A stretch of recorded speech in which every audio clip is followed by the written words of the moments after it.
You turn your gaze back to the entrance, already half covered in drifting sand. The statue inside stares into eternity, waiting for the next meal. And tomorrow you'll bring it. Section 2. You're back again just after sunrise. The light is soft golden, spilling across the sand like warm milk. You carry a fresh loaf of bread in one hand and in the other a jar of thick, yeasty beer. It sloshes as you walk, heavy with sediment, dark and warm from the heat of yesterday's brewing fire. This is no ordinary breakfast. You step into the tomb. The air inside is still and cool, and it smells faintly of soot earth and something sweeter today. Maybe honey, maybe dried dates from yesterday's offering. You set the items down on the offering table beside the limestone statue. He's still watching. Always watching. Seated, hands open, gaze fixed just above your head like he's reading the top of your thoughts. You adjust the loaf. It's shaped like the sun, round, flat, golden brown. A perfect offering for the Ka who feeds on form as much as flavor. The bread was baked at dawn, made from emmer wheat ground between stones that probably cost more than your house. It's soft in the middle, crisp at the edges. You've tasted bread like this once at a midsummer feast. You still remember the way the crust crumbled and the warm center melted on your tongue. But this bread isn't for you. The beer, on the other hand, well, it smells complicated, thick, almost like soup, with chunks of grain still floating in it. It's dark, slightly sour, bubbling gently in the jar. You've made beer before, but this one was brewed by a priest's assistant. He stirred it with a cedar rod and whispered blessings as he worked. Some say that makes a difference. Some say it just tastes weird. You pour a bit into a small bowl. The scent rises, nutty, fermented, full. The kind of smell that fills your nose and stays there. It reminds you of riverbanks and burnt barley. The priest arrives again, carrying incense. He nods to you. You step back. He waves the smoke in lazy circles, murmuring words from the book of coming forth by day. You recognize a few lines. Something about the fields of Aru where the dead harvest joy forever. Something about hunger being the enemy of the soul. You believe that. You once saw a mummy that had been buried without offerings. The tomb was plain, the skeleton's shriveled jaw open as if still asking for food. Someone said that soul wandered the dunes, now thin as smoke, still hungry. You don't want that fate, not for anyone. The ceremony ends. The priest leaves. You wait a moment longer before stepping forward to collect yesterday's tray. The bread is still there, but dried now. The beer has gone flat. You wonder just for a second whether the Ka drank its fill, whether it tasted anything at all. Historians still debate whether the dead were believed to actually consume the offerings or whether it was symbolic. Some argue the essence, the Ka, absorbed the food's energy. Others believe the food was meant for priests shared in honor of the dead. Either way, nothing was wasted. That would be dangerous. You carry the old tray outside. Behind the tomb in the kitchen area, other workers are already lighting fires. The cook, an older man with flour in his beard, greets you with a grunt. Soft bread today, you say? He nods. Better for the old man, he jokes, nodding toward the tomb. There's laughter. Light, respectful, but real. You help shape another loaf. The dough is warm under your palms, sticky with date syrup. Today the priest asked for a second loaf, one for the gods, one for the dead. You wonder if the gods ever get jealous, or if they just have better cooks. As the sun climbs higher, you take a moment to sit by the tomb wall. You bite into your own bread, coarse with sand between the grains. Not like the noble's loaf, not shaped like the sun, but it's warm, it's yours. A bee buzzes around the beer jar. You wave it off. You think about the idea of eating in the afterlife. Does it still bring joy? Does hunger ever end? Or is the pleasure of food too sacred to let go? Someone once told you the gods eat through your mouth when you eat in honor of the dead. That every bite taken with memory is shared. That every crumb offered in love becomes divine. You hope that's true, because tomorrow and the day after that, and for as long as the sun rises over this necropolis, you'll keep feeding the dead. And maybe, just maybe, they'll remember the taste. Section 3. You arrive before the sun has cleared the eastern hills, your shadow long and crooked across the stones. The tomb entrance is cool to the touch. You know this place now. The air inside smells familiar, like old incense ashes, and the faint sour of beer soaked into porous rock. Today is a special offering day. You carry 2 small baskets woven from palm fibers. One holds figs, their skins wrinkled and dark, oozing with late summer sweetness. The other holds a handful of glossy onions, still dusty from the fields, their green tops tied in little loops. Everything has been washed, arranged, and counted. Everything has a place. You set the baskets down in front of the offering table. The statue watches you again. You still can't quite meet its gaze. There's already food here from earlier thin slices of beef. A small clay dish of salt and yesterday's loaf now hardened into something closer to a brick. You gently remove it. Set the new bread in its place. You refill the beer bowl. You straighten everything. And then you begin the ritual placement. Because this isn't just dropping off groceries. No, there are rules to how food is offered to the dead. What goes where? What touches what is placed first? You start with the bread always. It goes to the center of the table. Behind it, the beer. The meat slices go to the left, the fruit to the right. Vegetables and herbs at the front, just within reach of the statue's outstretched hands. Each item has its meaning. Bread is life, beer is rebirth, meat is power, figs are fertility, onions ward off decay. You remember hearing that in some tombs, the walls themselves list menus offerings required every day to keep the ka content.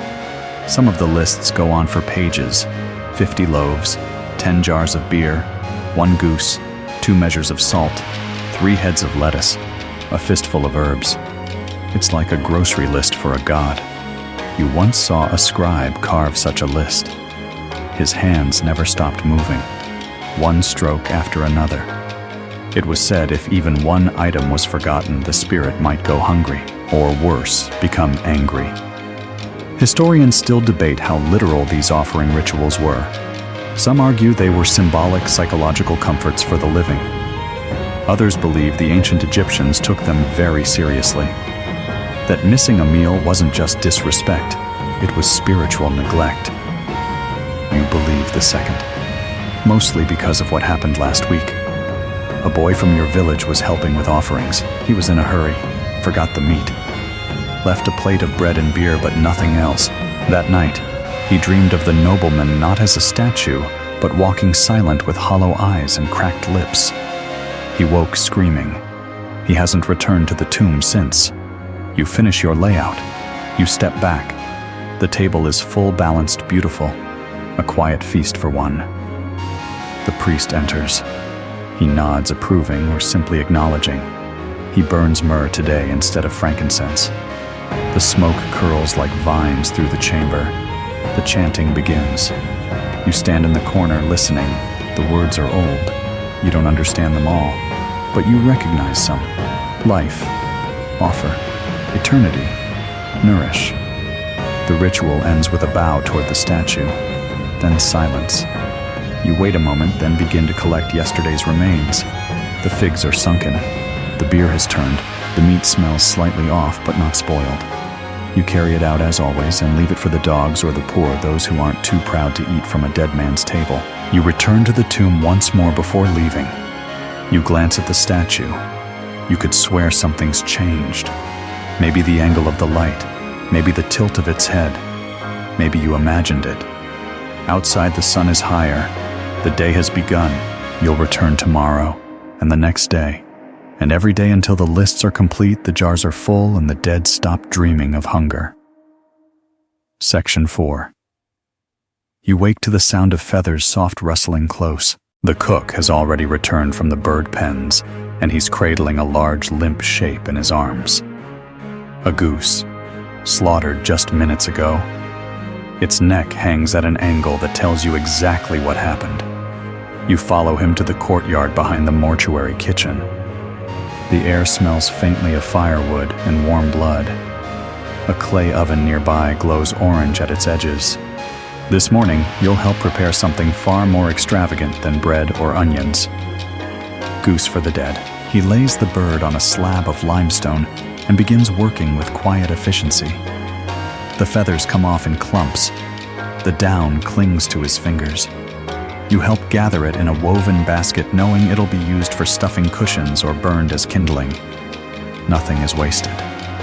Not even here. He slices the belly open. The organs spill out red slick steaming in the cool morning air. The heart is set aside, placed into a shallow dish. The liver too. These will be cooked separately, offered separately. Because a feast isn't complete without variety. The goose itself is rubbed with salt and crushed garlic. Then he hands it to you. You hesitate, holding the slick, heavy weight of the carcass in your arms. The skin is pale, dimpled with pin feathers. It still gives off heat. You lay it in the pan beside the fire, drizzle fat over the top, add a pinch of cumin and coriander. The smell is immediate, rich, sharp, mouth-watering. You're not allowed to taste it. This goose is for the tomb. You roast it slowly, turning it with care, watching as the skin begins to darken and crisp. The fat renders out in slow rivulets. It hisses and pops.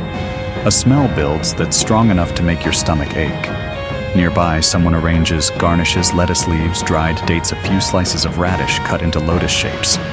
It's not just about the food itself. It's about the presentation. The KA notices. You carry the finished goose, still steaming through the necropolis. Flies buzz near your ankles. The stone path is warm beneath your feet. Your arms tremble slightly under the weight. The tomb receives you in silence. As always, the table is already laid bread, beer, onions, and now this roast goose, its skin golden wings tucked neatly, head turned as if in sleep. You center it carefully. Step back. Breathe. This is a real feast. Historians still debate how often such lavish offerings were made. Was goose reserved for feast days, or did certain tombs, royal, priestly, noble, receive them regularly? Some papyri list daily offerings of meat. Others only show them for festival days like the Wag Festival or the Valley Festival, when families return to their ancestors' tombs with food and music. You suspect this is a special occasion, or perhaps the noble was particularly important. His statue seems to smile today, just a little. The priest arrives. He carries no incense this time, only a palm branch and a shallow bowl of wine. He circles the offering table 3 times, then sprinkles the wine across the floor, the wall, and finally the goose. A splash lands on your foot. You don't move. Then the blessing. Words spoken not just to the gods, but to the food, to the ka, to the memory of the man and the idea that memory itself can be fed. You stay until the room grows warm from the heat of the roast. Outside, the cook is already prepping another bird. Not goose this time, a small duck perhaps, or a pigeon. You wonder how many animals pass through this kitchen in a week, in a year, over a century. You once asked what happens to the meat after the ceremony. The priest looked at you and said, "It's still his, even if we eat it." You think about that as you rinse your hands. The grease clings. The smell of garlic and goose fat follows you all the way home. That night, you dream of eating beside a great stone statue. The food is endless. The man doesn't speak, but you know you're welcome. When you wake, your mouth still tastes of roasted skin and sweet wine. You smile. You'll bring him another goose someday. Section 5. You stir the pot slowly, watching the bubbles rise through the thick brown liquid. It's not soup. It's not stew. It's beer, or something like beer. You've had beer before at festivals during harvest. It was sharp and foamy, a little bitter, sometimes watery, sometimes strong. But this is funerary beer brewed not for thirst, not for joy, but for the dead. And it's unlike anything you've ever tasted. The grain mash sloshes in the clay vat. It's chunky, warm, sticky. Someone has stirred in honey and dates. Not to sweeten it for pleasure, but to enrich it with energy for the afterlife. Everything offered in the tomb has a purpose, and this drink is no exception. It must nourish the soul as it journeys through the duat. You ladle out a bowlful and bring it to your nose. The smell is earthy and sour. You wrinkle your face. Then you take a sip. It's thick, almost chewable, like drinking hot, grainy porridge laced with vinegar and memory. You gag, quietly. Someone laughs behind you, the brewer's assistant. First time you nod, wiping your mouth. He takes a bowl, downs it in one gulp, and sighs like it's the best thing he's ever tasted. They like it thick, he says, meaning the ka. The thinner it is, the more it slips through. You don't ask what that means. You just stir. Beer was life in ancient Egypt. It was food medicine ritual, and it was for everyone from farmers to Pharaoh's gods to ghosts. Tomb walls show brewers at work, kneading doughy mash into open vessels, their hands elbow deep in the bubbling liquid. Today, you're part of that lineage. Brewing for the silent audience beneath the tomb. You pour the beer into small jars, each sealed with a layer of date paste. They'll be carried into the tomb later, placed beside the bread and onions. But for now, they cool in the shade, the clay sweating in the heat. The brewer tells you a story. Once, a priest tried to offer clear beer, filtered, strained, elegant, a more refined drink for a noble soul. That night, the jar cracked in the tomb. The next day, all the bread went moldy. He went back to cloudy beer after that. Historians still debate the exact recipe of Egyptian beer. Some say it was fermented from half-baked bread soaked in water. Others believe it was a dual grain mix with sprouted barley and emmer, forming a sweet, frothy wort. There's even disagreement over whether hops were used, likely not, or if fermentation was spontaneous, guided by yeast clinging to the air and hands of the brewers, but no one debates its importance. You cap another jar, press the lid gently, and smear the clay edge with more paste. It's almost an art now. The jars line up neatly like little soldiers, each one a promise, a prayer, a ration for the road beyond death. Later, you carry 2 jars into the tomb. The statue's eyes seem to follow you. You place the beer carefully beside today's bread, still warm, a bowl of lentils, a small fish. The combination is oddly comforting.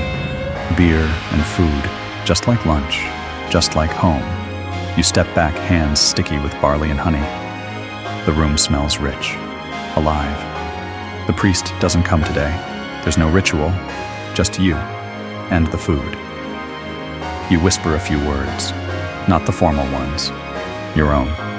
Drink well, eat slow. See you tomorrow.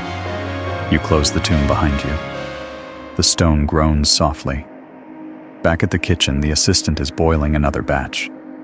He offers you a fresh bowl. You hesitate. Then you drink.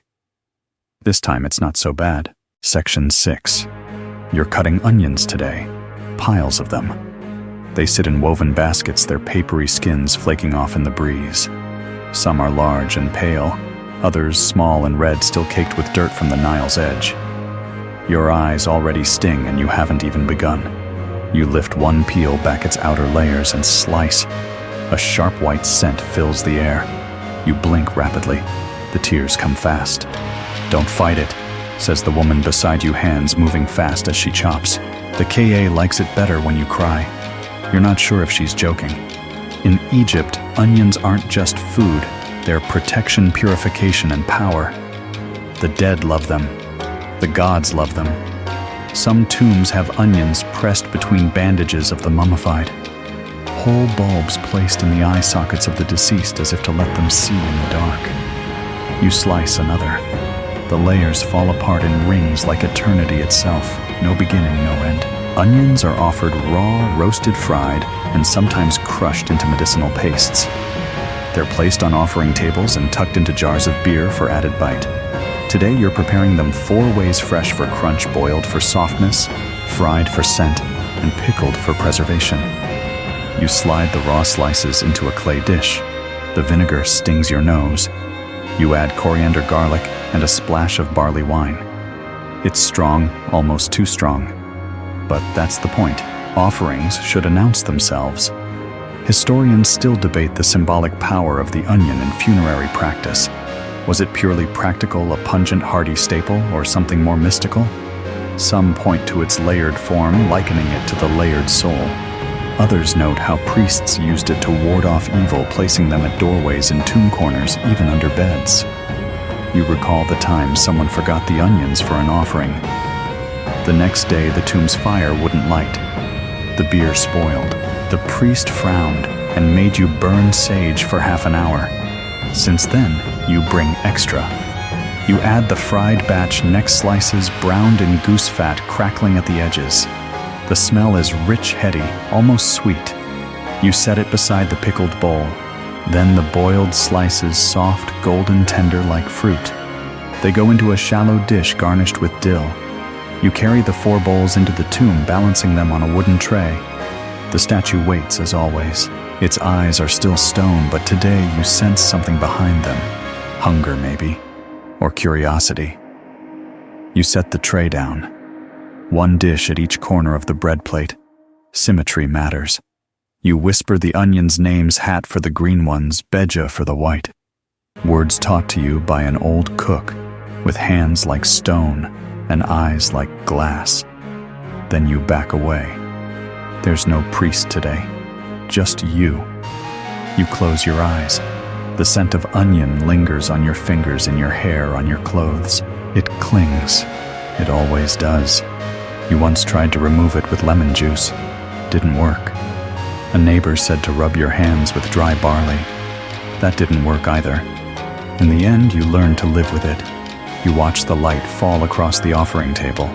The bowls glow faintly. You wonder if the ka reaches out to taste them. Does it notice the difference between fried and raw? Does it have favorites? You hope so. You return to the kitchen. Another basket of onions awaits. You roll up your sleeves, pick up your knife. You cry again. But this time you smile, because in the land of the dead, onions are forever. Section 7. Smoke curls in lazy spirals from the fire pit, drifting into the blue morning air. The coals crackle as someone lays another log across the embers, and the scent of charred fat begins to rise. Today, you're not preparing food at the table. You're cooking it right here in the necropolis, in a kitchen built not for the living, but for the dead. The kitchen is open air, tucked between stone walls behind the tomb. Its ceiling is a canopy of old palm fronds, half torn and patched with linen. The ground is hardened clay, blackened from years of fire. You can see the outlines of old spills, grease wine beer stained into the earth like offerings of their own. You stir the lentils slowly in the pot. They've gone soft, their pale yellow turning rich and dark. You add cumin and coriander just like the cook taught you. Then garlic, then oil goose fat saved from yesterday's roast. The scent is deep, earthy, comforting. Behind you, someone is plucking a bird, another goose feathers drifting in the breeze like pale ashes. A pot of barley simmers nearby, thick with dates. Bread bakes on a flat stone, rising slightly with each crack of heat. All of it is meant for the tomb. You didn't expect this when you started helping with the offerings. You thought it would be quiet, reverent still. But this is a real kitchen, busy, loud, alive with fire and scent and voices. The cooks hum as they work. Someone jokes about a spoiled batch of beer. Someone else sings an old hymn to Hathor, but adds a few off-color verses. You don't repeat them. You're handed a plate, a square of bread topped with lentils, greens, and a slice of dried fish. You hesitate. It's the priest's portion, the cook says, smirking. We're not feeding the gods yet. You take a bite. It's warm, salty. The lentils are rich, the bread smoky. You eat in silence, sitting on a stone block that once held a jar of wine 3 centuries ago. Then it's time to plate the real offering. You wipe your hands and begin assembling dishes. A whole goose, roasted and rubbed with herbs. Lentils in a clay bowl. Barley sweetened with fig and honey. A basket of bread sun-shaped, date-filled, and shaped like flowers. Dried fish onions and a thick, cloudy beer that sloshes like porridge. You carry the trays to the tomb. Inside, it's dim but not cold. The walls hold heat from the day before. You lay the food out with care. Each item has its place. You know this routine now: meat on the left, grain in the center, fruit and sweets at the front, beer, and water at the rear, like anchors. The statue watches silently. Historians still debate whether these mortuary kitchens were permanent installations or temporary structures erected during festival periods. Some tomb complexes show signs of daily cooking. Ashes, drain channels, burnt walls. Others seem ceremonial, only activated during events like the beautiful Festival of the Valley. You don't know which this is, but you know it feels real. Used. Needed. You take a breath. The food smells amazing. Better than anything you'll eat tonight. You wonder, not for the first time, whether the ka truly tastes it, or whether memory alone is enough. You return to the kitchen. The fire is low now. The cooks are cleaning up. Someone is washing dishes in a basin of water that smells like barley and soap root. The head cook pats your shoulder. "You've got a good hand," he says. The dead eat well when you cook. You smile but say nothing. Your hands smell like lentils, firewood, and garlic. They always do now. That night you dream of a table in a chamber of stars. You serve lentils to a man with eyes like obsidian. He nods once and vanishes in smoke. You wake hungry, but smiling. It's a good sign. Section 8. You're kneeling over a sealed jar, its neck wrapped with linen and sealed with a hardened clay plug. The surface is dusty, and someone has scrawled a faded glyph onto the side. You can't quite make it out. Maybe the word for fish, or perhaps just a family name. You pry the seal loose. The lid lifts with a soft pop, and the smell hits you like a damp wall. Dried fish. Strong, salty, pungent enough to sting your nose. You've opened dozens of these jars before. The necropolis kitchens keep them stacked in shaded corners, tucked beside pots of barley and coils of garlic. Dried tilapia, catfish, mullet, fish sliced, thin salted, and left in the sun until leathery, then packed away for eternity. Some are perfectly preserved. Others crumble to flakes when you touch them. You pick up a piece still firm, still oily, its tail curled inward like it tried to swim away in its last breath. You lay the fish on a tray beside dried bread and a clay pot of beer. You've seen this combination many times. It's simple, earthy, ancient. The mystery meat is next. No one is entirely sure what it is. It's dark, dense, sometimes tough, sometimes soft. It might be goat, might be beef, might be something stranger. You unwrap it from its leaf wrapping and sniff spicy, sour, and almost smoky. You slice it thin, layer it in small curls. The priest insists it came from a blessed animal. You're not convinced. Historians still debate. He once said whether the sacred animals were eaten or just symbolically offered. You looked at the slice of meat in your hand and thought, if it's symbolic, it's doing a very good impression of real food. You return to your prep station near the outer wall. The sun hasn't risen far yet, but the stones are already warming. You arrange the dried fish and meat on broad leaves and sprinkle herbs across the top. The smell of preservation surrounds you, salt, vinegar, dust, and age. You wonder how long this fish has been dead. A month, a year. And how long the person it's being offered to has been dead. The timeline doesn't seem to matter. Today you're also working with preserved fruits. Figs and dates wrinkled dark, sticky to the touch. You split them open and press almonds inside. Not for taste, for show, for ritual. You've seen images of these in tomb paintings. Perfect little bundles of sweetness laid in golden bowls. You do your best to replicate them, but yours are never quite as round. The cook passes behind you, dropping something onto the tray. It's a wedge of hard cheese, sharp, waxy, almost crumbly. He winks. From the scribe's cow, he says. You laugh. Did the cow write it herself? He shrugs. She moos in cursive.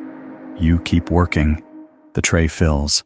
Fish fruit, meat, cheese, bread, beer, a meal made of things no longer fresh, and yet still full, still sacred. You carry the tray to the tomb. The priest is waiting. You kneel. He chants. You place the tray slowly, deliberately in front of the offering table. The statue peers down at you, its carved smile unreadable. You whisper under your breath, "Hope you still like fish." The priest finishes the ritual. The incense drifts sideways in the stale air. You leave the tomb quietly, letting the silence settle behind you. Back in the kitchen, someone asks if there are any leftovers. You glance at your hands. They smell like salt and smoke. You shake your head. Not today. That night, as you clean your fingers with river sand, you think about how long food can last when dried and salted, how long memory lasts, and how sometimes the two are the same. Section 9. The sun is high when you walk into the storeroom, arms full of dates and figs. The air inside is hot and still thick with the scent of fruit, overripe, syrupy, slightly fermented. You set the baskets down and immediately stick to the stone floor. Honey has spilled here before, more than once. You're here to prepare something sweet, something special, because the dead, like the living, had a sweet tooth. You sort the fruit carefully.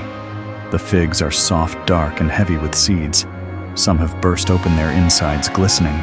The dates are sticky and rich, their pits long and sharp like little thorns. You press them into small piles, then begin slicing and stuffing them with almond, sesame, and crushed nuts held together with honey. The honey is nearly solid. You pry it from its jar with a carved wooden spoon. It stretches like amber glue, refusing to let go. You warm it over a flame and it finally softens, golden and fragrant. The smell wraps around your head like a shawl. You mix the chopped nuts into the honey. You drizzle it over the fruit. You shape the pieces into round cakes the size of your thumb, small, rich, and meant for souls, not stomachs. You place them onto a dish of polished wood, lined with fig leaves and dusted with powdered herbs. The aroma is overwhelming, sweet, earthy, warm, and ancient. These are afterlife desserts. You've seen them painted on tomb walls, laid beside roast meats and goblets of wine. They're always arranged perfectly, never eaten, never touched. Eternal treats for eternal appetites. You once asked the priest why sugar was never used. He chuckled. "Too new," he said. "Besides, honey is cleaner. The gods prefer it." He then told you honey never spoils. That archaeologists once opened a tomb and found jars of honey still edible after 3,000 years. You looked into your pot and wondered if someone would eat your honey cake 3,000 years from now. Historians still debate the specific recipes of these funerary sweets. Were they made fresh each day or prepared in batches? Did the servants sneak a taste? Were they truly meant to be consumed or simply to symbolize the pleasures of life beyond death? You suspect the answer is all of the above. You arrange the cakes beside other delicacies, pomegranate seeds, slices of melon, and a jar of milk. You hesitate at the milk. It won't last long, but it's tradition. You pour it carefully, watching it slosh into the painted cup. The white stands out against the dark fruits. It looks beautiful and fragile. You carry the tray into the tomb. The statue stares as always. You swear the corners of its mouth are higher today. You place the sweets directly in front of the bread. Sweets follow staples. That's the rule. No dessert before dinner, even in the afterlife. The air inside the tomb feels sweeter now, thick with the scent of honey and old incense. You close your eyes and imagine the Ka leaning forward to breathe it in. You whisper, "For your joy." Then you leave. Later, back in the kitchen, someone bites into a broken fig. They chew thoughtfully. "Do you think the dead really enjoy this?" they ask. You nod. "Even if they don't, we remember they did." The cook grunts. "Close enough." That night you dream of golden tables piled high with sweets. Figs shaped like flowers. Cakes soaked in honey. Bowls of milk that never spill. You wake with a taste in your mouth, sweet and a little sad. Section 10. You're standing at the edge of the necropolis market, the quietest, strangest little corner of trade in all of Egypt. There are no shouting vendors, no haggling crowds, no musicians. Just a few carts, a few stone stalls, and everything smelling faintly of dust salt and something a little off. This isn't a market for the living. It's where you come to get food for the dead. You walk past jars of dried lentils, baskets of onions, stacks of barley cakes wrapped in leaves. The vendors nod as you pass. They know who you're buying for. Everyone here is. No one says it, but you all share the same destination. One man waves you over. He lifts the lid on a clay jar and gestures. Inside, strips of salted meat layered like pages of a very greasy book. They glisten. They smell powerful, sharp, sour, and rich.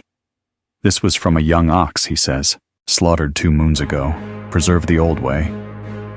You nod, press a few copper deben into his hand, and take a wrapped bundle. It's heavy in your palm. Feels dense, feels expensive. Salt is everything here. It keeps meat from turning in the desert heat. It's scraped from distant lakes and shipped in on donkey caravans. It turns fresh flesh into something eternal, or close enough. You pass a woman selling fish laid out in careful rows on palm leaves. Their eyes are white, but their scales still shine. She says they've been dried in shade, not sun, to keep the flesh tender. You buy 2, then figs, garlic, more barley. A boy tries to sell you beer in a sealed jug, but the clay looks cracked. You shake your head. 1 spoiled jar and the whole ritual could be undone. You return to the tomb kitchen with your arms full. The cook raises an eyebrow. Someone's eating well today, he says. You unpack the meat first. He slices it with care, revealing the dark marbled inside. It's soft in the center, but still smells sharp. He sprinkles coriander and presses it into a shallow clay dish. The fish is rehydrated, soaked in a basin of vinegar, onion, and beer. It curls slightly as if remembering how to swim.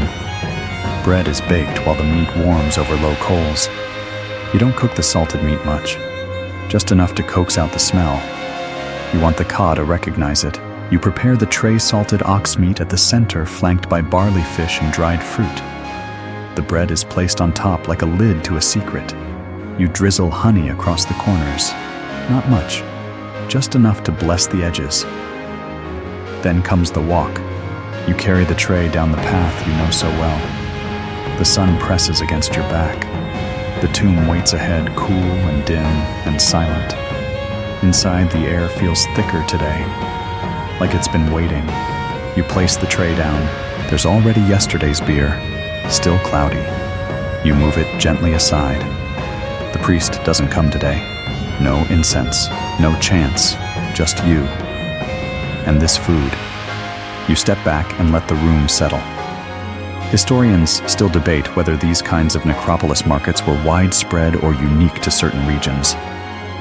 Some believe there were entire economies centered around feeding the dead markets, bakeries, breweries, butcheries, all operated by priests and workers who never ate what they made. Others think most offerings were brought from home, handmade by families in mourning. But the truth may lie somewhere in the middle. You stand for a moment longer, watching the steam rise off the salted meat. It curls into the air like incense of its own. Then you nod once and leave. Later, back at the stall, the vendor smiles when he sees you. Good quality, he asks. You shrug. I'll let you know if he shows up hungry tomorrow. Section 11. You wake early today, before the fire is lit. The air outside is cool and dry, the kind of air that smells like dust and potential. It's a feast day, not yours, not for the living. It's the Wag Festival, the day when the dead walk closer to the living and the living return to the tombs with arms full of food, flowers, and memory. You wrap bundles of bread in linen. You gather jars of beer, seal them with wax. The cook has already been working for hours, roasting meats, boiling lentils, simmering onions in vinegar and oil. The whole kitchen smells like abundant, sweet, savory, sour. No one speaks above a whisper. You join the procession forming at the edge of the necropolis. Families, servants, priests, all carrying trays, baskets, bundles, all walking slowly toward the tombs like pilgrims returning home. Your arms are full. The offering you carry is rich roast duck with thyme barley cakes shaped like lotus flowers, bowls of honeyed lentils, a cluster of dried grapes still on the vine. It's the best meal this tomb has seen in weeks. You reach the tomb and set everything down carefully. The priest is already there. He's dressed differently today. Clean robes, tall staff, a garland of papyrus around his neck. He nods once and begins the rites. You light incense. The smoke rises in tall, thin lines. Today's offering isn't just food, it's remembrance. You speak the name of the one buried here aloud. 3 times. That's the rule. Once for the body, once for the ka, once for the ba. So they don't forget who they are. So you don't forget either. The priest recites verses from the pyramid texts. You don't understand every word, but you know the tone. Welcome, gratitude, longing. You close your eyes. The food steams in the chamber, the scent of duck and herbs dancing with myrrh and garlic. Somewhere behind you, someone weeps quietly. Not loudly, not for attention. Just the way people weep when grief has aged into habit. You step outside to let others in. The necropolis is alive today. Families cleaning tomb walls, repainting names, singing songs their grandparents taught them. Children carrying flowers. Some leave toys. Others bring more food, often more than they have at home. You walk through rows of tombs, watching the living feed the dead. There's laughter, too, not disrespectful, just human. A woman telling her father's statue about her new baby. A boy whispering into a carved ear about the dream he had last night. The veil is thinner today, they say. You might be heard. You once asked a priest if the ka really came back on festival days. He smiled and said, "You came back, didn't you?" You return to the tomb at dusk. Most of the food is still there. A few flies hover over the lentils. The bread has cooled. But something feels lighter, like the room has exhaled. You tidy the trays, remove the spent incense, sweep the floor with a bundle of dry reeds. The statue looks the same, but the air is different. Less still, less empty. Historians still debate whether the Wag festival was more for the dead or for the living. Was it a day to honor ancestors, or a way for the community to strengthen itself by remembering its roots? Maybe both. You walk home slowly, the scent of roast meat still clinging to your hair and clothes. A neighbor offers you a barley cake shaped like a scarab. You eat it. It's sweet, dry, and a little stale. You smile anyway, because today, for once, everyone ate together. Section 12. You press your thumbs into the soft dough, shaping it carefully round, flat, and wide. You smooth the edges and place it gently on the warm baking stone beside the fire. Another sun-shaped loaf, just like the ones painted in tomb scenes. The smell of flour and yeast begins to rise. Warm, toasty, ancient. This isn't just bread, it's symbol. You've made hundreds of loaves by now. Some small for daily offerings, others large, stacked in ceremonial towers. Some shaped like lotus flowers, others like the rising sun. But today's batch, all sunbreads. Flattened rounds, golden and cracked just slightly across the surface. They shine in the firelight. They look like they could rise into the sky themselves. You lift one and set it on a reed mat to cool. It's heavy, dense, made with emmer wheat ground between 2 stones. You bite the edge, not this one, but a leftover from yesterday. It's gritty. The flour was coarse. You feel it grind between your teeth like sand. But the taste is full, honest, alive. Bread is the first offering always. Without it, the ritual feels empty. You once overheard a priest say that bread is the true heart of the Ka's feast. Everything else, the meat, the beer, the fruit, is decoration. But bread is soul. Bread is breath made solid. You believe him. You carry the baked loaves into the tomb, placing each one gently onto the offering table. 1 in front of the statue, 2 on either side. 1 broken and left near the floor just in case the Bia returns through the earth instead of the sky. You whisper a small greeting, not a prayer, just a good morning.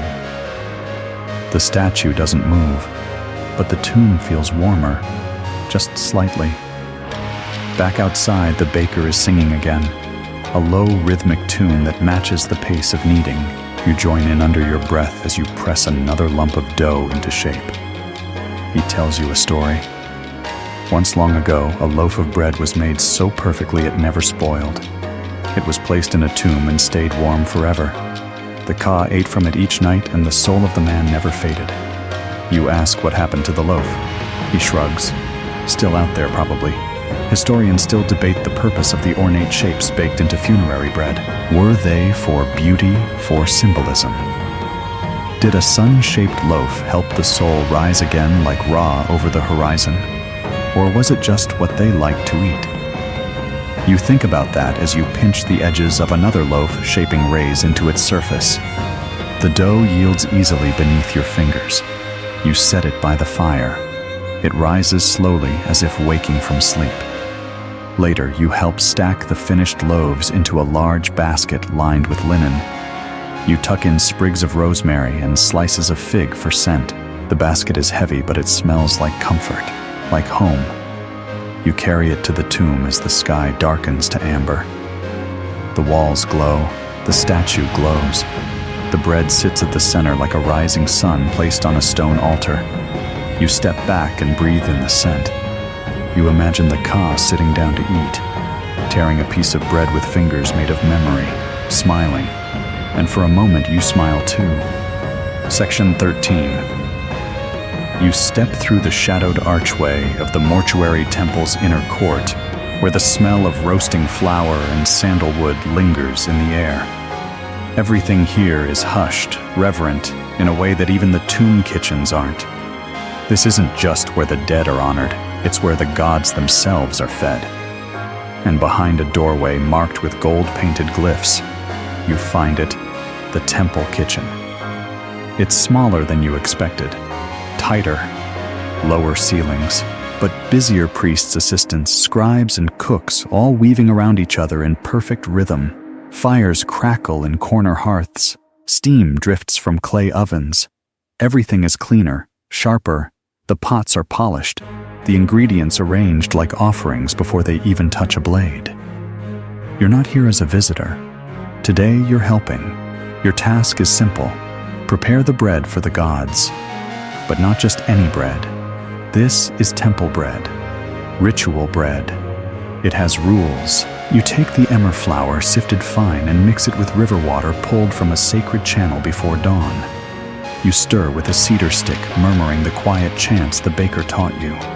Then you knead, slowly, deliberately. Every motion matters.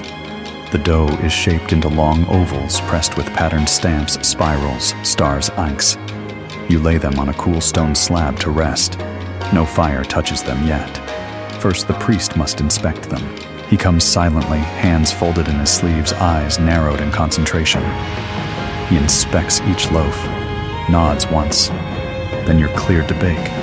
You carry them to the back hearth where the fire is barely a whisper. Low heat, long time. These loaves aren't meant to rise like sun bread. They're meant to hold shape, to be eternal. As they bake, the assistant tells you a secret.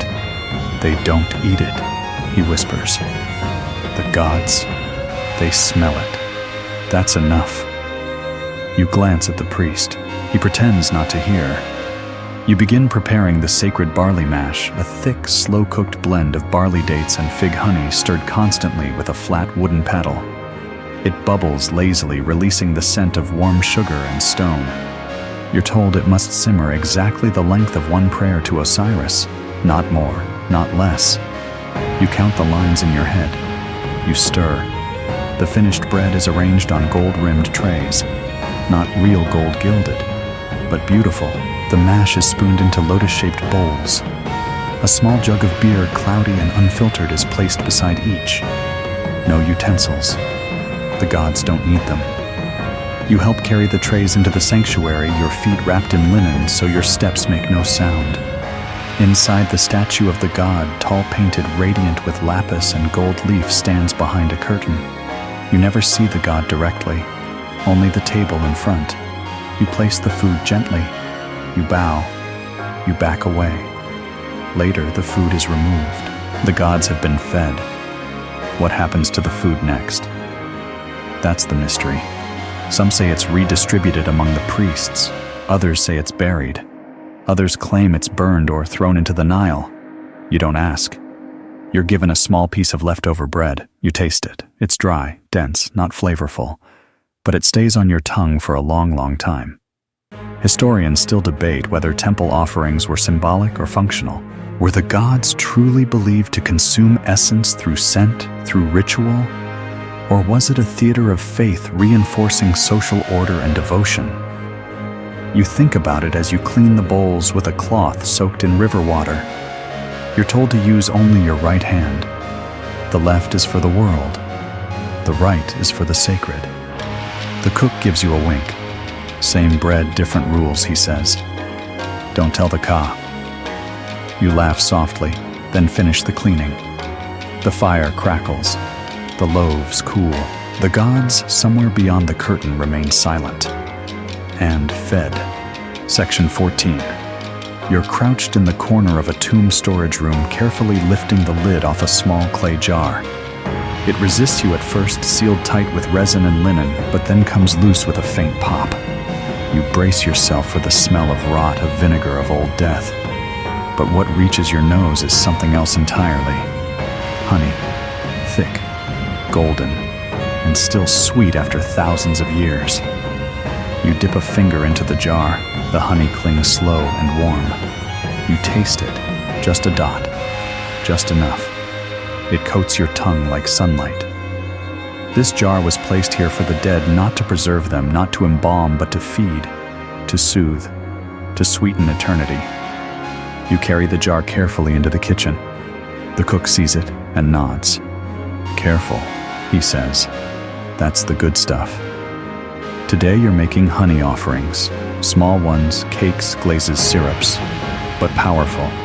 You start by warming the honey over coals. It softens further, taking on a light amber glow. You stir in a handful of crushed almonds, a pinch of date sugar, and a hint of cinnamon bark. The scent fills the air like a song. You pour the mixture over barley cakes. You brush it onto flatbread. You fill tiny alabaster bowls to place in front of the statue. Some say the gods themselves are made of honey, that their words flow like it, that bees were sacred messengers carrying golden breath between worlds. Historians still debate whether honey was used primarily as food or medicine in funerary rites. It was certainly both, found in wound salves, burial balms, and table offerings alike. Some believe it symbolized purity.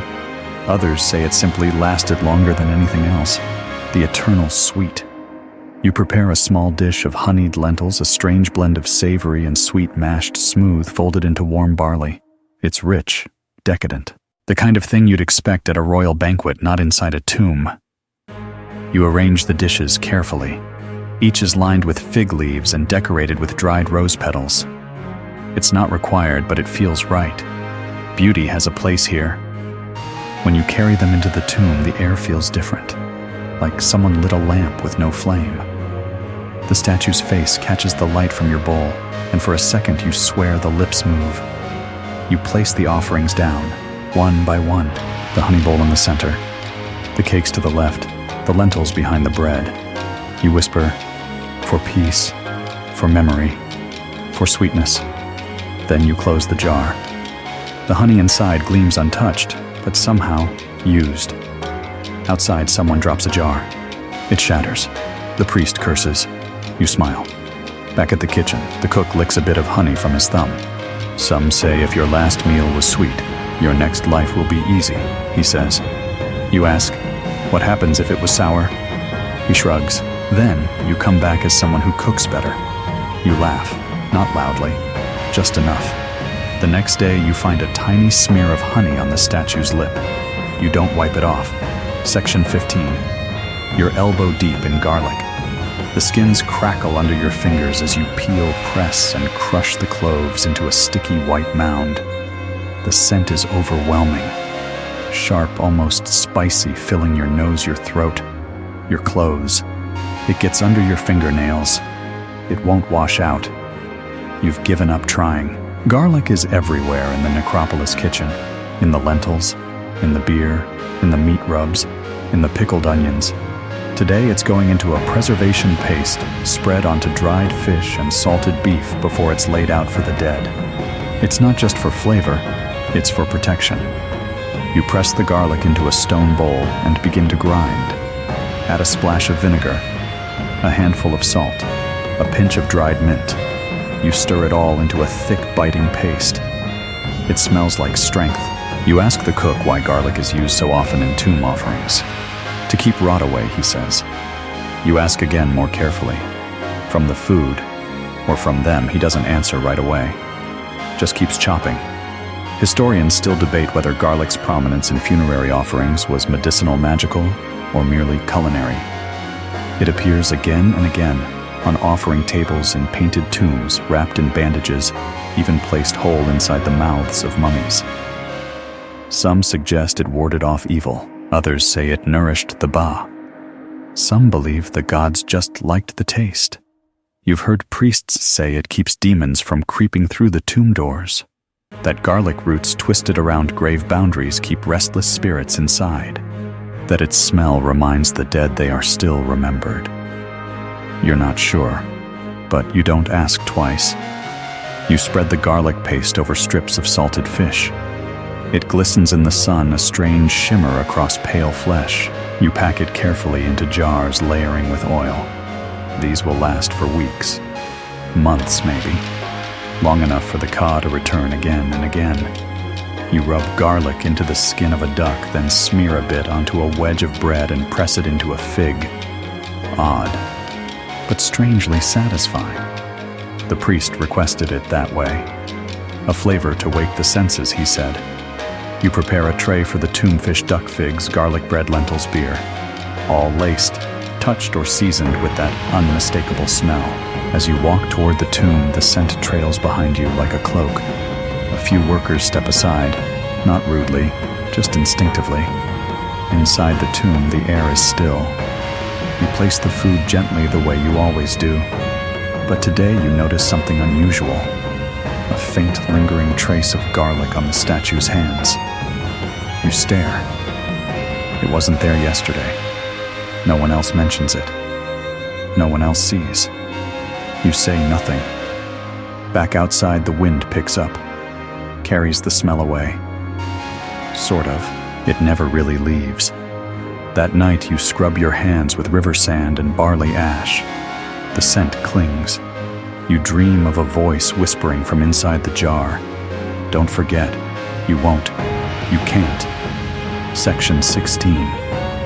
You wash the blood from the slab, slowly watching the water run red before turning pale and clear. The stone beneath your hands is worn smooth, stained darker in the middle from centuries of use. This is the slaughter slab, a flat block of limestone tucked behind the tomb kitchens, shaded by a low awning of palm fronds and old linen. It's not glamorous, not sacred, but it's necessary, because some offerings still bleed. Today, a goat was sacrificed. You weren't the one who did it. That task belongs to the butcher priest, a man with calm eyes and quick hands, whose job it is to take life for the sake of the Ka. He murmured a short chant to Anubis, thanked the animal, then worked with brutal grace. The goat's throat opened cleanly. The blood flowed into a shallow basin, dark and steaming. You carried the meat back to the kitchen, still warm, still quivering slightly. The cook didn't flinch. He rubbed it with cumin, wrapped it in herbs, and set it aside to rest. The liver went straight into a pan, the kidneys into vinegar, the heart. That was placed whole into a special jar, not for eating, for honor. Now you're cleaning the slab. It's tradition, respect. You've never quite gotten used to the smell, metallic, earthy, strange. But the act itself is meditative. Wash, scrub, rinse, repeat. You remember the first time you saw a slaughter here. You thought you'd faint, but you didn't. You watched. You listened. You understood. Historians still debate how routine animal sacrifice was in everyday tomb rituals. Some claim it happened daily, at least in wealthy estates. Others argue it was reserved for festival days or symbolic ceremonies. In either case, the evidence remains carvings, bones, stains like this one. You finish rinsing the slab and pour the last of the water into a trench that runs toward the back wall. You see faint red lines in the groove ghosts of meals past. You return to the kitchen and find the goat roasting, now spitted over a low fire. The smell is incredible, rich, savory, filled with thyme and onion. The fat crackles as it drips onto the coals. The priest walks by, nods at the scent. "That one will reach the gods," he says. You nod even though you know the meat will be removed after the ritual, sliced and shared among the temple staff. Not wastefully, not greedily, just as part of the cycle. The gods receive the essence, the Ka receives the presence and the living. Well, they get the leftovers. You help arrange the meal: roast goat lentils, barley beer bread, a bowl of pomegranate seeds for brightness.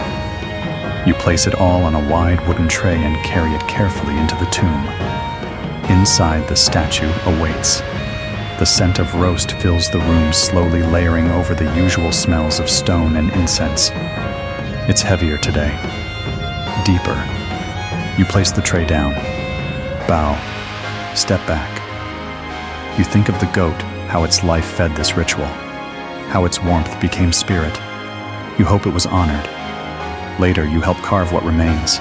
The meat is tender, flavored with smoke. The cook hands you a bite from the end of a rib. "For your hands," he says. They carried it. You chew slowly. It's perfect, simple, sacred. That night, you sit beside the fire and listen to someone hum the old butcher's prayer, a chant of gratitude offered not to the gods, but to the animals. You join in for the last line, because tomorrow there will be more meat and more thanks. Section 17. You sit beside the fire, listening as the cook tells a story that sounds half like myth, half like something he saw yesterday. There's a god. He says, voice, low eyes narrowed, who eats only through the mouths of the dead. You stop stirring the barley. "What do you mean?" he chuckles. "I mean what I said. We feed the ancestors, and through them the gods taste." The Ka opens the gate and the divine walks through it, one bite at a time. You glance toward the tomb, quiet in the distance. The idea settles in your stomach like a heavy fig. Today's offering isn't big. No meat. Just bread and beer, lentils, garlic, and a few slices of sweet melon saved from the kitchen garden. A humble meal. But it matters. Because every bite is a bridge. You carry the tray alone. It's light, but it feels heavy. Maybe it's the words still echoing in your head. That somewhere beyond the statues and stone walls, a god is waiting to taste through someone else's lips. Inside the tomb, it's cooler than usual. You lay the tray out as always, aligning each bowl with quiet precision. Bread at the center, beer behind it, lentils to the left, melon slices like petals around the edges. You step back. The statue watches. You remember the cook saying the gods don't just eat through the dead, they listen through them too. That every whispered name, every flavor, every scent is received twice. Once by the Ka, and again by something higher. Historians still debate whether ancient Egyptians saw food offerings as communion with deities, or merely ritual maintenance. Some say it was routine. Others say it was worship in the most intimate sense, feeding gods not with prayer but with garlic and grain. You believe a little of both. You whisper into the tomb just softly, "Eat well." Then without thinking you add, "Speak well of me." You don't know where the words come from, but they feel right. Back at the fire, the cook raises an eyebrow. "Did you feel it?"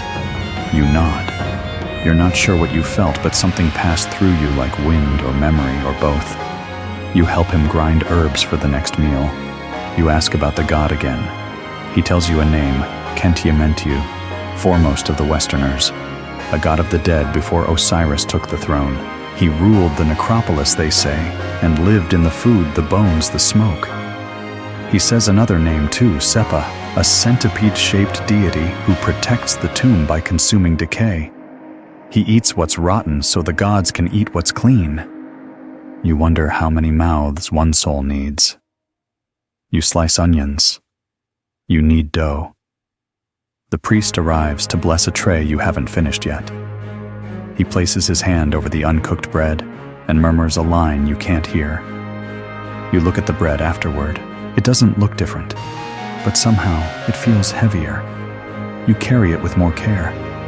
That night, you dream of a feast not like the ones you've seen, not in stone halls or tomb chambers, but in a field under stars. The dead sit beside gods. No one speaks. They just eat. And you serve them. Quietly, joyfully. You wake with the scent of warm lentils in your nose and someone's name on your lips. Section 18. You're hunched over a stone mortar, grinding spices by hand, slow circles, steady pressure like waves against the shore. The scent is dizzying. You've just crushed coriander, now you're working on cumin. The seeds pop softly as you press. Their oils rise clinging to your fingers, climbing into your nose. You sneeze. The cook laughs. You've woken the Ka, he says. You smile, rubbing your nose. Then go back to work. Today's offering is a simple stew. Chickpeas, lentils, onions. But it's the spices that make it sing. And those spices, they're not just for flavor. They're for connection. The ancient Egyptians believed that scent reached further than sound, that the nose was a channel to the divine. A good meal needed to be smelled before tasted, especially by the dead. You've seen the priest wave incense not just over statues, but over steaming bowls of food. You've seen offerings rearranged because one scent overpowered the others. You once asked if the Ka could smell. The answer came in a whisper better than you. So you grind more carefully now. Next comes fenugreek, bitter, sweet, musky. Then a few dried rose petals, not for taste, for balance. You sprinkle the mix over the stew and the whole pot changes. The lentils darken, the onions brighten. The smell is deep layered, almost mysterious. The cook leans over the pot and breathes in. Now it's food for the spirit, he says. Historians still debate the full range of spices used in ancient Egyptian cuisine. Coriander, cumin, cinnamon, and fenugreek appear often, but some believe imports like saffron and cardamom were also present, especially in temples or elite tombs. The line between cooking and perfume was thin, sometimes non-existent. You carry the spiced stew into the tomb. The bowl is hot in your hands. You walk slowly. Inside, the tomb is unusually quiet. The light hits the statue just right across the eyes, across the lips. You place the bowl down. The scent curls upward like smoke. You breathe in with it. Then, instinctively, you whisper each ingredient aloud. Not as a recipe, as a litany. Barley, garlic, cumin, onion, coriander, chickpea. You pause. Add one more. Memory, you don't know why. But you say it anyway. Back in the kitchen, the priest passes behind you carrying a jar of resin. He stops. What did you make today? You tell him. He nods, unscrews the jar. Frankincense, he says. It doesn't feed the gods, but it tells them someone remembers to cook. He sprinkles a little into the fire. The scent lifts. You stir the next pot, your fingers still dusted with cumin. The room smells like dinner and ritual and something older. That night, you rub your hands together under cool water and they still smell like spices. You don't mind. You sleep with one hand under your cheek, dreaming of steam rising from clay bowls in a room of stone and silence. The statue doesn't speak. Section 19. You carry the tray with both hands, careful not to spill the beer or tilt the bread too far forward. The bowls clink together softly as you walk. It's early, the sky still pink above the necropolis, the air just starting to warm. You duck through the low doorway of the tomb and step into the cool dimness. The statue is there as always, watching you from the far wall. But this morning, you're not alone. Someone is already seated in front of the offering table. At first you think it's a priest. The robes, the posture. But then you notice the stillness, the silence, the skin pale like stone. It's a statue, another one. Not carved from limestone, but painted wood, smaller, simpler. A second Ka figure placed at the foot of the first. A backup. A sibling. A servant. You weren't told about this. You set the tray down, gently arranging the offerings with your usual rhythm bread to the center beer, to the back onions, to the front figs, and garlic to the side. Then you place a second set. It feels strange duplicating everything, but it also feels right. You return with another tray. More lentils, another slice of goose, a few slices of salted fish, a folded lotus leaf filled with nuts and honey. This time you bring a cup of beer and place it directly in front of the new statue. The priest enters and pauses. "Ah," he says. "They've added one." You ask, "Who is it?" He shrugs. "Could be the spouse, could be a son, could just be insurance." You blink. "Insurance." He nods. Sometimes the dead need help staying dead, or staying remembered. Historians still debate the purpose of multiple statues in tombs. Some were for K spirits, others were stand-ins for family members, even servants. A few might have been symbolic spiritual mirrors meant to double the effectiveness of ritual. You stare at the second statue.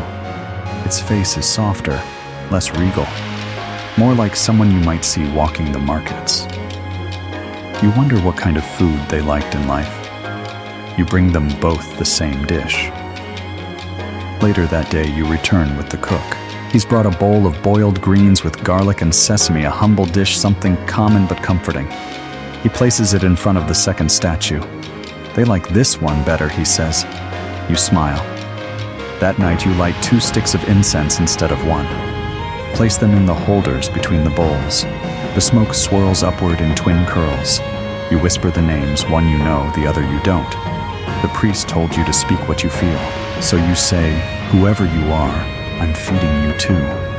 You don't hear anything back, but when you step outside, the wind feels warmer, and the sky above the tomb is a deeper shade of gold. Section 20. You're sweeping the floor of the tomb kitchen when a boy runs in, panting, wide-eyed, clutching a cloth bundle tight against his chest. He's not supposed to be here. No one that young is, but he blurts it out anyway.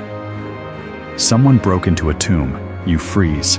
The cook looks up from the hearth, eyebrows raised. "Which tomb?" you ask. The boy just points toward the far end of the necropolis, the newer section. By the time you reach it, the damage is already done. The stone door is cracked. The seal, pressed clay stamped with a priest's ring, is shattered on the ground. Inside, the offering table is overturned. Bowls are missing. The statue lies face down, smeared with old beer and ash. And the food gone. Not scattered, not trampled, eaten. Someone living and breathing has been feasting with the dead. The priest arrives behind you. His face is unreadable. He walks silently to the statue, lifts it upright, wipes it clean with the edge of his robe. He says nothing. You think you hear him whisper a name, but it might just be the wind. Historians still debate whether tomb robbers regularly took food offerings, or if such acts were rare and desperate. Inscriptions warn of curses, of jackals that bite from shadow, of eternal hunger for those who steal a dead man's meal. But hunger doesn't follow rules. Back in the kitchen, people talk. Was it thieves? Was it locals? Was it just a hungry man? You say nothing, but that night you stay late. You roast a fresh barley cake, press it with fig, smear it with garlic oil, and set it beside a small cup of beer.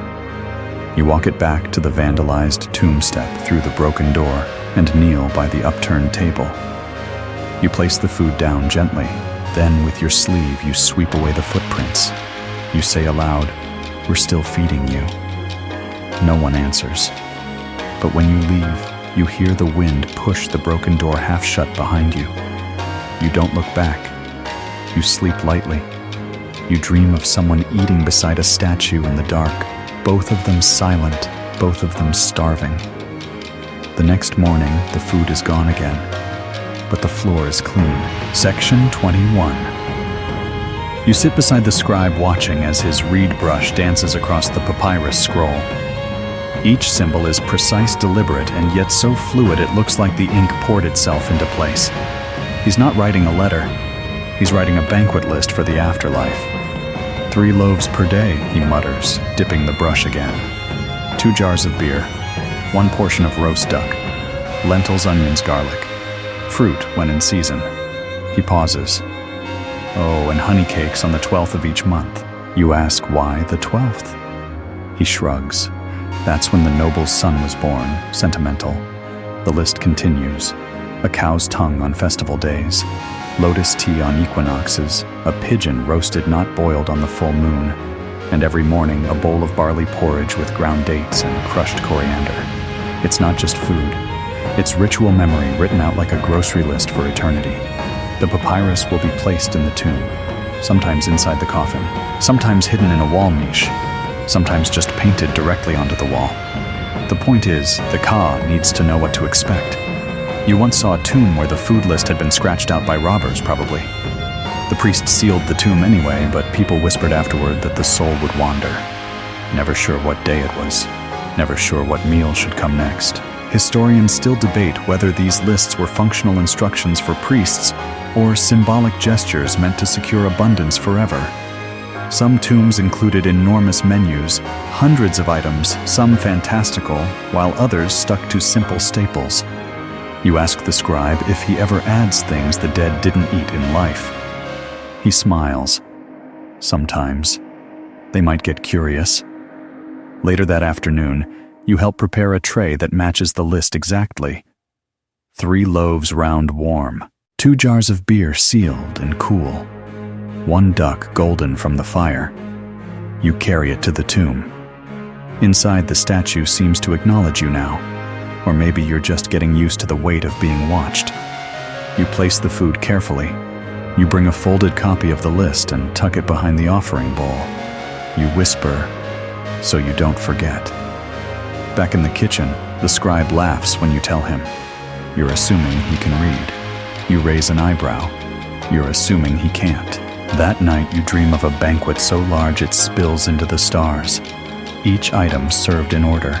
Each soul seated in silence, eating exactly what they were promised. And somewhere at the end of the line, your name is written too, just small enough to miss, but not forgotten. Section 22. You step into the tomb and wrinkle your nose. Something's wrong.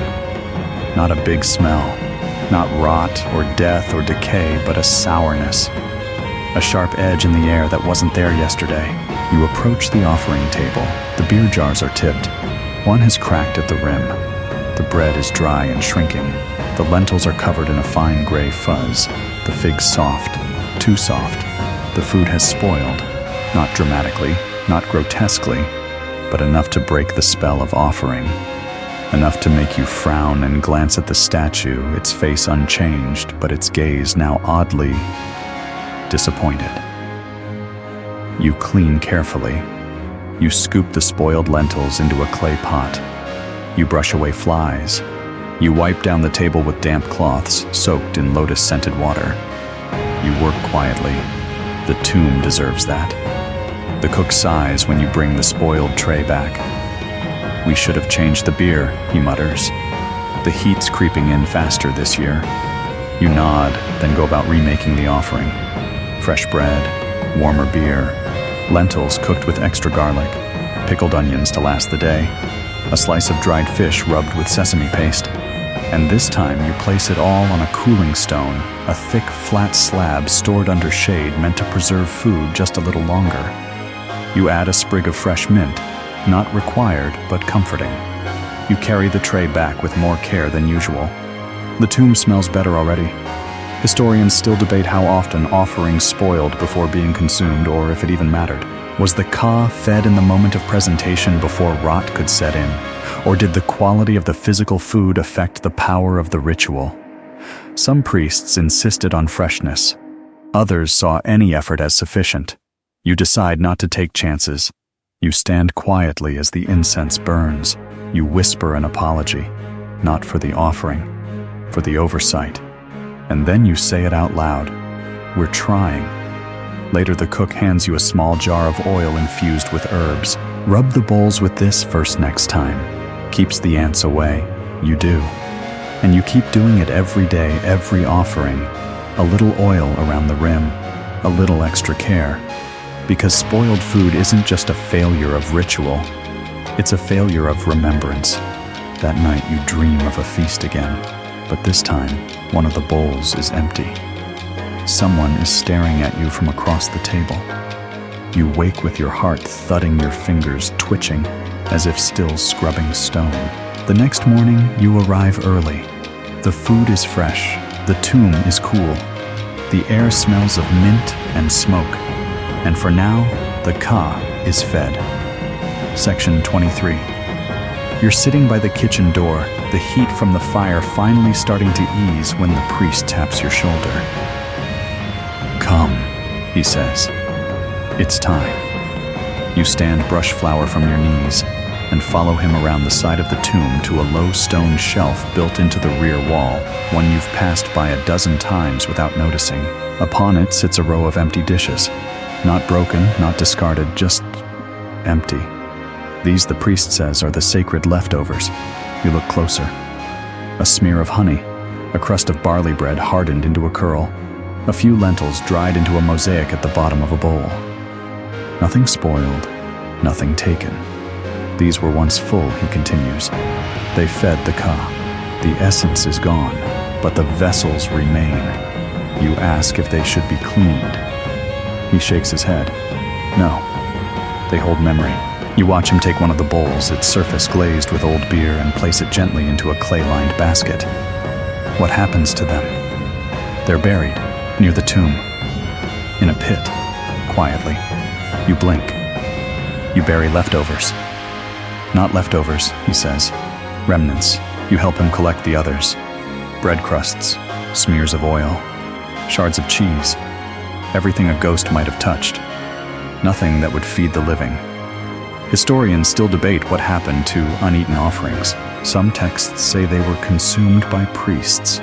Others suggest they were burned. But some evidence subtle burial pits beside tombs charred, remains beneath older floors points to the practice of ritually retiring food vessels after they had served their purpose. You carry the basket beyond the kitchen wall to a narrow trench shaded by acacia. You place the dishes inside one by one. You don't stack them. That would feel too final. The priest says a short blessing. It's more whisper than chant. Then you cover the pit with sand. Later in the tomb, you bring a fresh tray. You glance at the statue. I left yesterday's dishes outside, you say. You swear just for a moment the room feels lighter. Back in the kitchen, the cook asks what you buried. Sacred scraps, you say. He grins. Wish I had someone to bury mine. You laugh. But when he's not looking, you scrape the edge of a lentil pot just a little more carefully. That night, you dream of a feast again, but this time the empty bowls are glowing. Each one hums like a held note, and the guests aren't eating. They're remembering. Section 24. You're slicing lentils open with a dull knife, not because they need cutting, but because the priest asked for a bowl of lentils split and boiled until they weep. You didn't ask what that meant. You just nodded. Today is a mourning day, not a feast day, not a festival, a day for loss. You heard it whispered over the fire this morning someone important died. A priest maybe, or a scribe. No one says.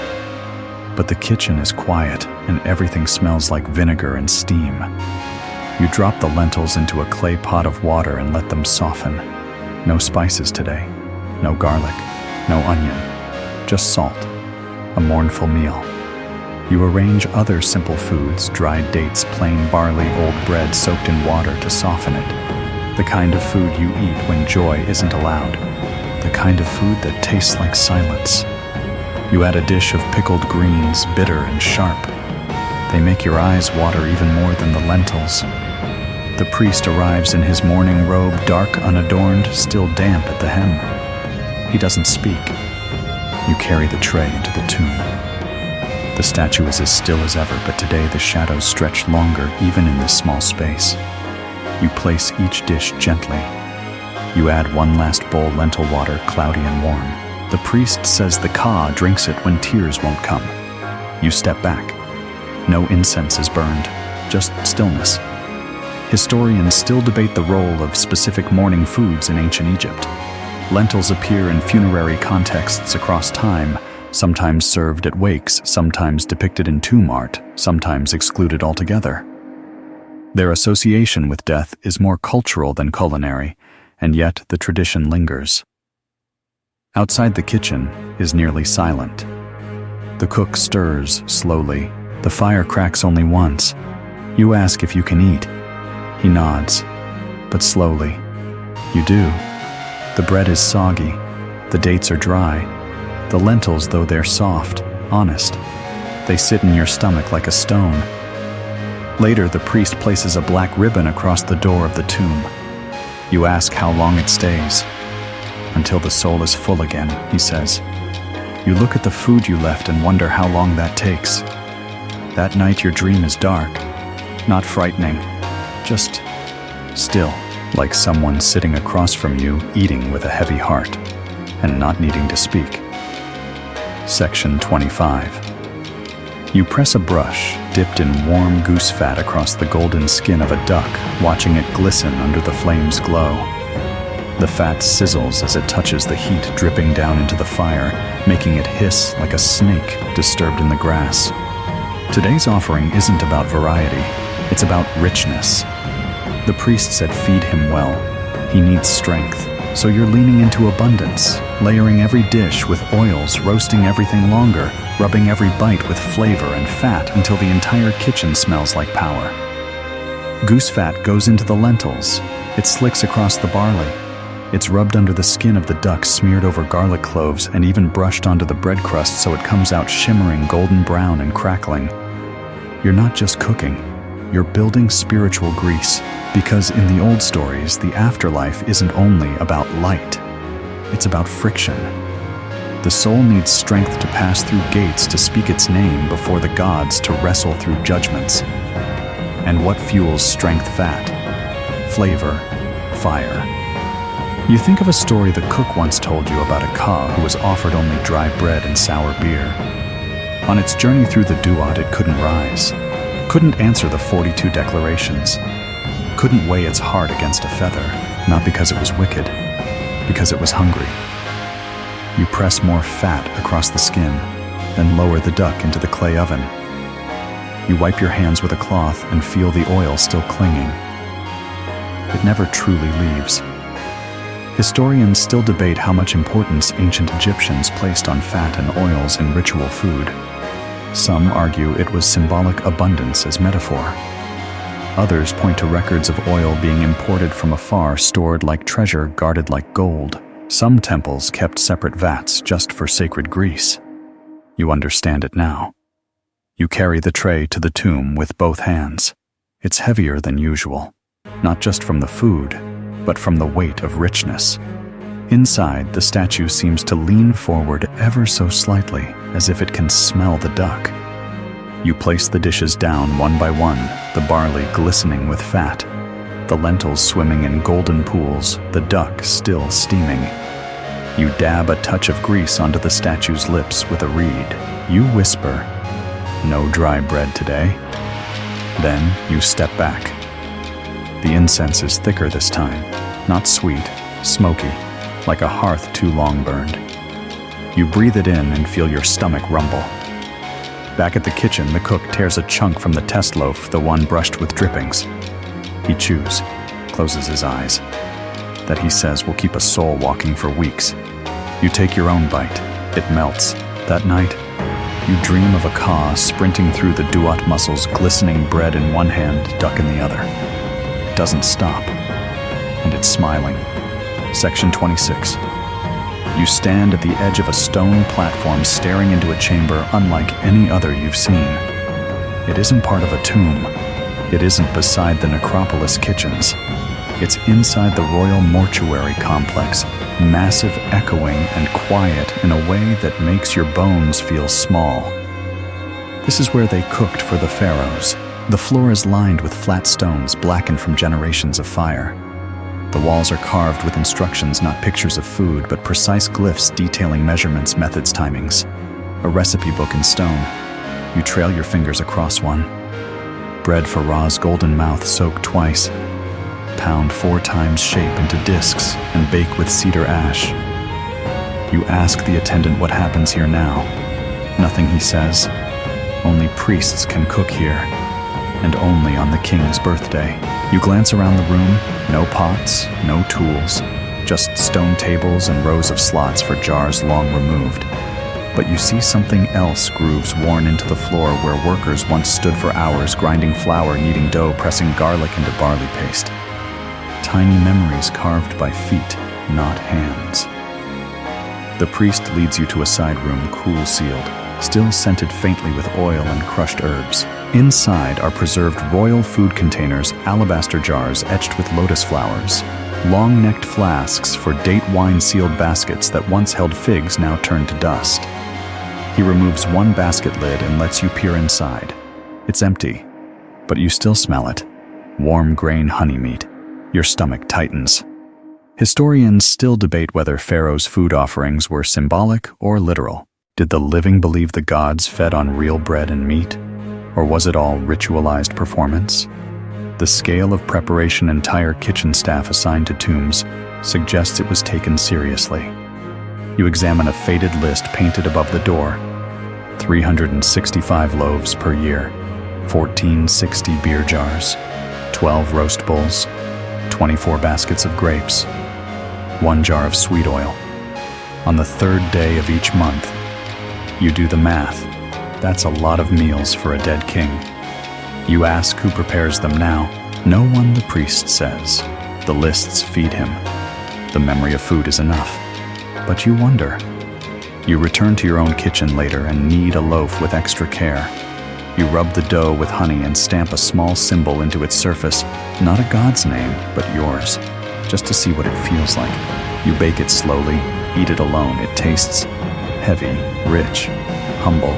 You imagine that somewhere the soul of a cook who once served a pharaoh is doing the same, rolling dough, warming oil, whispering over barley in a kitchen that hasn't burned wood in centuries. You dream that night of a kitchen with no fire but endless bread, and a king who keeps asking for more. Section 27. You crouch beside a low stone altar, carefully arranging a small bowl of milk beside a pair of dried fish. The milk ripples as you place it down, nearly spilling over the edge. You hold your breath. It settles. Then you look up right into the hollow, unblinking eyes of a mummified cat. It's curled in a regal pose, paws tucked beneath its body, tail wrapped neatly around the side. The linen wrapping is tight and dry, its face painted in black and ochre with a slight, satisfied smirk. You're in the animal tomb chamber where offerings aren't just made to people. They're made to pets, to guardians, to sacred beasts. You were told to feed the cat today. Not a metaphor, not a joke. A real offering for a real feline mummy in a real chamber lined with others, hawks, ibises, crocodiles, even a baboon in the far corner. You glance at the others. They seem to watch you. Not threatening, not sad, just waiting. You place the fish beside the cat. You swirl the milk with a carved ivory spoon. The priest said the cat likes it warm. Then you kneel. You don't know the cat's name. No one does. But its tomb is well kept. Someone must care. The statue beside it shows a woman holding the animal, gently feeding it from her own plate. You whisper, "Here you go." Historians still debate whether food offerings to mummified animals were symbolic, or if some animals were truly believed to retain a spiritual hunger like human souls. Some texts speak of sacred cats receiving meals for centuries. Others suggest it was part of temple ritual economy food offered then redistributed to staff. But in places like this where the fish are fresh and the milk still warm, it feels personal. You light a small stick of incense and let it burn low. The room fills with a soft, woody scent, the kind cats love.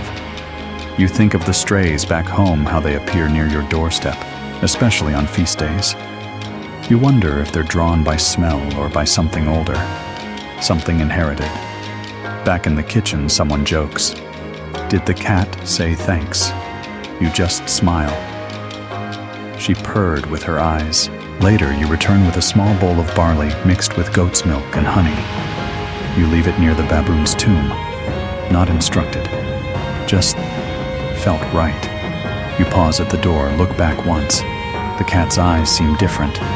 Not alive, but less empty. That night, you dream of sitting on a stone floor surrounded by soft purring. Each cat eats quietly, politely. You pour milk for each and no one speaks. But when you wake, your pillow is warm, and there's a single scratch on your arm that wasn't there before. You smile, and prepare another bowl. Section 28. You're standing in the kitchen just before dawn, crushing herbs between your fingers, coriander, mint, dried rose. The scent rises like something sacred. You sprinkle it onto warm bread, then pause. Because today, before this food enters the tomb, it must pass through something more than fire. It must pass through words. The priest hands you a narrow scroll. It's not long, barely 20 lines each line, a line of spells not to conjure or control, but to season. These are seasoning chants, he explains. Each word blesses the meal, not with taste, but with memory. You glance over the script. The words flow like soft water. Let this bread open the mouth. Let this beer strengthen the spine. Let these lentils settle the wandering ba. Let this onion blind all who would harm the soul. You're not a priest. You're not meant to recite these aloud. But today he invites you. He stirs the lentils while you whisper. Your voice trembles at first, then settles. You say each line as you press fig into bread, as you glaze the roast duck, as you sprinkle sesame across greens. With each word, the act of cooking slows, deepens, thickens. The food feels different, heavier not in weight, but in meaning. Later, when you carry the tray into the tomb, the priest follows. He speaks again, not the long ritual, but the seasoning chant slowly as you place each dish before the statue. His voice echoes, almost sings, and this time you feel it. Not heat, not scent, but presence. The tomb doesn't feel full, it feels attentive. Historians still debate whether food spells were seen as magical, poetic, or purely symbolic. Some tombs include them on the walls, others hide them inside jars or carve them under plates. Their function seems fluid, part recipe, part prayer, part promise. You bow to the statue. You whisper a final word. Enough. You carry the empty tray back in silence. The cook doesn't ask for details, just hands you a bowl. Chant over this too, he jokes. You take the bowl, raise it to your lips. Let this stew forgive my mistakes. He laughs. That night you dream of cooking in a temple where every word is a spice. You whisper into pots. You stir with sound. The food doesn't boil, it listens. And when the ka eats, it whispers back. Section 29. You arrive at the tomb just after sunset.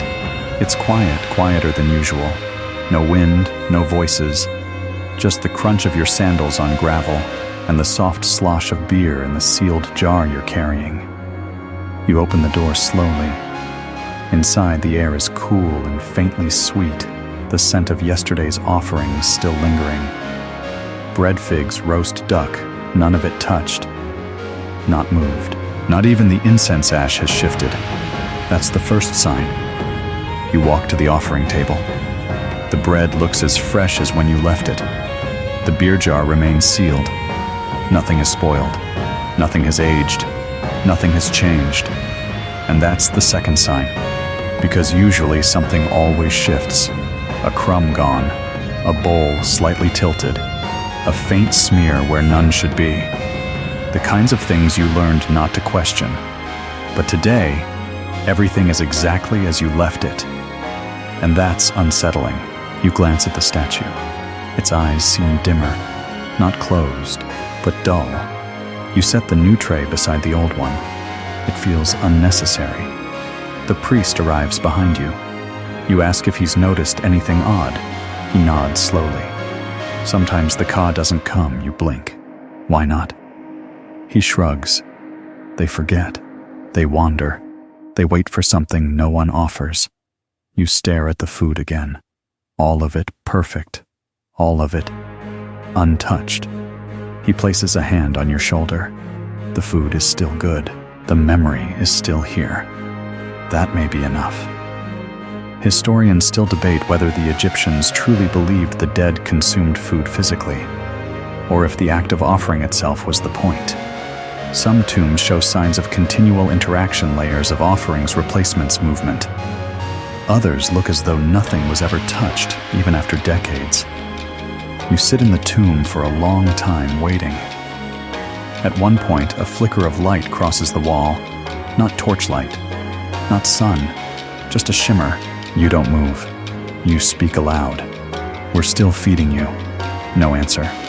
But a breeze pushes through the doorway. The incense ash swirls. You smile. Back in the kitchen, the cook is preparing lentils again. "Anything different?" he asks. You shake your head. "No." But I think he heard. That night you dream of standing in a room where food floats in the air untouched, glowing slightly. And though no one eats, you feel full just looking at it. And somewhere in that dream, a voice says, "I'm still here." Section 30. You walk the path one final time just before the light disappears beyond the edge of the western hills. The tomb casts a long shadow behind you, stretching across the gravel and scrub, reaching all the way to the Nile in your imagination. You carry a single dish, one loaf, one small bowl of beer, one fig. You're not told what this day means. No priest gave instruction. No ritual was assigned. But you know, it's the final meal. Not the end of offerings, those will continue as long as someone remembers. But the last time you will walk this path, the last time your hands will place food on this table, the last time your breath will echo inside these stone walls as the K listens from wherever it now lingers. You step inside. The air is cool, familiar. The statue stares with that same unreadable expression, but today it feels softer. Maybe it's just the light. You place the loaf, the beer, the fig. Then you sit, not to serve, to share.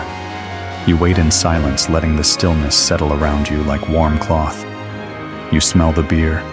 You hear your own breath. You look at the food and think of every meal you've prepared, not just here, but all of them. The goat stew, the barley cakes, the honey sweets, the lentils cooked in garlic, the duck glazed with fat. And you think none of it was wasted, because every bite was a message. Every offering was a memory. Every crumb left behind was proof that someone once was loved. Historians still debate whether the ancient Egyptians truly believed the Ka lived on through food, or whether the rituals were for the living, a way to cope with grief, with time, with forgetting. But standing here now with your hand resting on a stone table, still warm from the day, you don't feel like debating. You feel like remembering. You press your hand to the edge of the table and whisper the name carved into the wall. Once, twice, a third time. You whisper your own name next. Quiet, almost to yourself. Then you leave the tomb, closing the door gently. Outside, the stars are rising. That night you don't dream of feasts or tombs or sacred kitchens. You dream of someone whispering thank you, and you sleep more deeply than ever before.